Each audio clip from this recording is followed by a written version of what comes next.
खऱ्या अर्थानं प्रशासनाला तो अधिकार नाही आणि अधिकार नसताना तुम्ही आमच्या नोटिसा आम्हाला काढल्या. मालगावे आणि प्रशासक मंडळ याला पायबंद घालताय आणि पायमल्ली करताय असं माझं मत आहे. कारण संस्था मोडायचं काम या प्रशासनाच्या माध्यमातून होत आहे. नाही, राजकीय आहे आणि ती नावं तुम्हाला माहिती आहे कोण आहे. आणि ही 410 संस्था त्यांना खरोखर मताच्या रूपाने 100% उत्तर.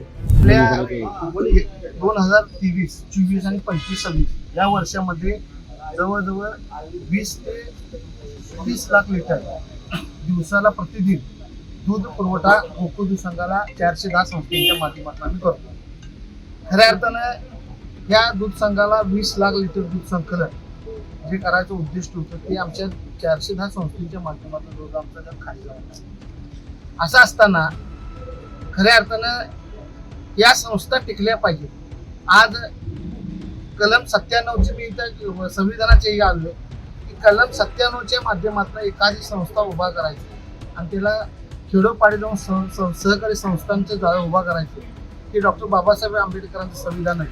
खऱ्या अर्थानं मालगावे आणि प्रशासक मंडळ याला पायबंद घालताय आणि पायमल्ली करताय असं माझं मत आहे. कारण संस्था मोडायचं काम या प्रशासनाच्या माध्यमातून होत आहे.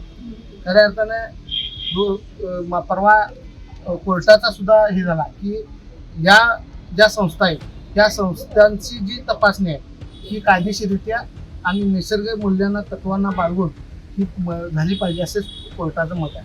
या कोर्टाच्या हिअरिंगला मनोज पाटील नावाचे त्यांचे वकील सुद्धा आपल्याला उपस्थित होते. त्यांनी सुद्धा हे मान्य केलं. असं असताना देखील कलम 25, 26, 28, 29 आणि 35 या कलमाचा वापर करून चुकीच्या पद्धतीने आणि कायदेशीर परवा 10 जुलैला जी मिटिंग झाली राज्याची त्या मिटिंगला सुद्धा तिथल्या कायदेशीर गोकुळच्या आपल्या कायदेशीर वकिलांनी सुद्धा सांगितलं की अशा प्रकारच्या नोटीस आपल्याला काढता येणार ते चुकीचं आहे. आणि खऱ्या अर्थानं प्रशासनाला तो अधिकार नाही आणि अधिकार नसताना तुम्ही आमच्या नोटिसा आम्हाला काढल्या आणि त्या नोटिसा रद्द कराव्या ह्यासाठी आम्ही या ठिकाणी. प्रशासकाच्या मग कोण राजकीय आहे का? एवढं जर प्रशासक म्हणाले ती गरज असेल तर याच्यामुळे कोण राजकीय आहे का त्यांच्या मनाला वाटलं म्हणून? नाही, राजकीय आहे आणि ती नावं तुम्हाला माहिती आहे कोण आहे. आणि ही 410 संस्था त्यांना खरोखर मताच्या रूपाने 100% उत्तर. 90 दिवसांच्या आतच तुम्हाला सभासदत्व दिले असा देखील आरोप होतो. त्यावर काय सांगा? 90 दिवसांच्या आत सभासद 90 दिवसाच्या आत दिला असं तुम्ही म्हणता. त्यात एक मी आता हे करतो तर मी माहिती आहे. आता इथं गवराई दूध संस्था आहे मलकापूर शावडी. त्याला काय दिले पहिल्या अट काय की संस्थेत होणं 3 महिने 50 दिवस पुरवठा करणे गरजेचं आहे. आता या ठिकाणी 1/2/2022 ते 30/4/2022 मध्ये प्रतिदिन 179 लिटर दूध संकलन अशा सगळ्या संस्था आहेत आपल्याकडे. दुसरी गोष्ट तिने काय सांगितलं काय नेमकं तुमची काय संस्थांना एकत्र तर करायचा प्रयत्न केला आहे.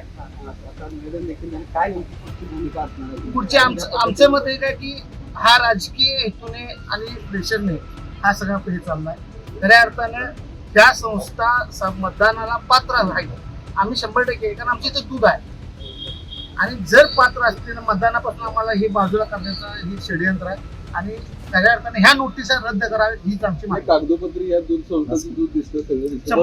पण एवढ्या संस्था अपात्र करून की कुठल्या तरी दुसऱ्या संस्थेला जोडायचा डाव दिसतो तुमचं की बाबा गोकुळ पासून कुठल्या नाही आमची काय त्या आपल्या गोकुळचं जे JR आहे त्यामध्ये असं नोंद आहे की ज्या संस्था दूध संघाशी घातक चुकीचा हे आबरू नुकसान करत असतील, भेसळ करत असतील, दुसरीकडे दूध घालत असतील अशा दूध संस्थांना किंवा आपल्या दूध कारवाई करण्यात येईल. अशी आमची 410 पैकी एकही संस्था नाही की भेसळ आहे किंवा आम्ही आबरू.